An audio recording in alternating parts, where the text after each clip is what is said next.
জামাতের অধীনে বিচার চায় না, মূলত দেখেন এই আন্তর্জাতিক অপরাধ ট্রাইব্যুনাল এইটা যুদ্ধ অপরাধের বিচার করছিল এবং তাজুল ইসলাম ভাই উনি হলো যুদ্ধ অপরাধীদের বা মানবতা বিরোধী অপরাধীদের বা এই অপরাধে অভিযুক্ত যারা তাদের পক্ষে অবস্থান নিয়েছিল আইনগতভাবে। এবং দেখেন আজকে কি একটা ঘটনার মারপ্যাচ, সেই ব্যক্তি আবার আরেক মানবতা বিরোধী অপরাধে অভিযুক্ত ব্যক্তির বিচার করছে।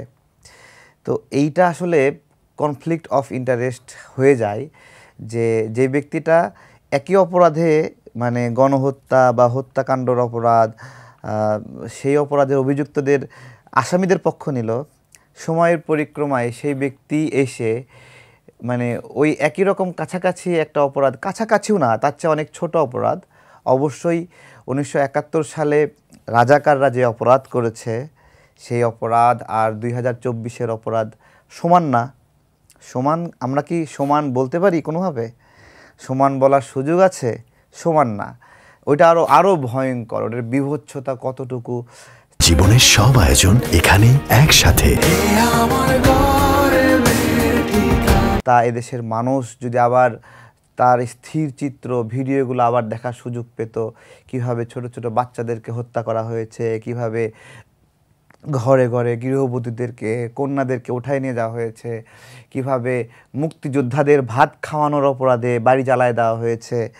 তো এই সামগ্রিকভাবে পুরা জাতি একদিকে লড়াই করছিল, আর রাজাকার যারা ছিল তারা পাক বাহিনীর পক্ষ নিল, তাদের জন্য স্লোগান ধরলো, তাদের জন্য অস্ত্রও ধরলো।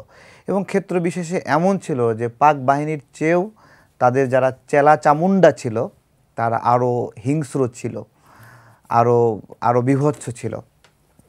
তো তাদের পক্ষ নিয়ে শিশির মনির আইনি লড়াই করছে। এই জুলাই গণ অভ্যুত্থানে এই হত্যাগুলো কে অস্বীকার করতে পারবে? ঠিক আছে, আমাদের সামনে হয়েছে, আমার কোলে আপনার হলো মানে আমার কোলে মারা গেছে দুইজন গুরুত্বপূর্ণ অপরাধী এই জুলাই গণ অভ্যুত্থানে। একজন হলো হুকুমের আসামি, সেটা হলো শেখ হাসিনা বা ওবায়দুল কাদেররা বা স্বরাষ্ট্রমন্ত্রী আসাদুজ্জামান কামাল, আর একটা হলো প্রশাসনের দিক থেকে আইজিপি মামুনরা। তার কোনো ইন্টারেস্ট ছিল না, সে শুধুমাত্র টাকার জন্য, বেতনের জন্য, তার স্বার্থের জন্য সেটা করেছে, তার প্রতি কোনো রাগ ক্ষোভ ছিল না, সে আমার প্রতিপক্ষ না। তাহলে দেখেন সেই ব্যক্তিকে বলতেছে রাজসাক্ষী হবে সে, এবং রাজসাক্ষী হয়ে সাক্ষী দেবে শেখ হাসিনার বিরুদ্ধে। শেখ হাসিনা দেশের বাইরে রয়েছে, তাকে জীবনেও আনা যাবে না। আর যে আসলে যার হাতে হত্যাকাণ্ড হয়েছে, যে আইজিপি মামুনের হাতে, সে আইজিপি মামুন রাজসাক্ষী বানায় তাকে শিশির মনির, তাজুল ইসলামরা একটা সেফ এক্সিট দিচ্ছে যে সে এখন মাপ পেয়ে যাবে।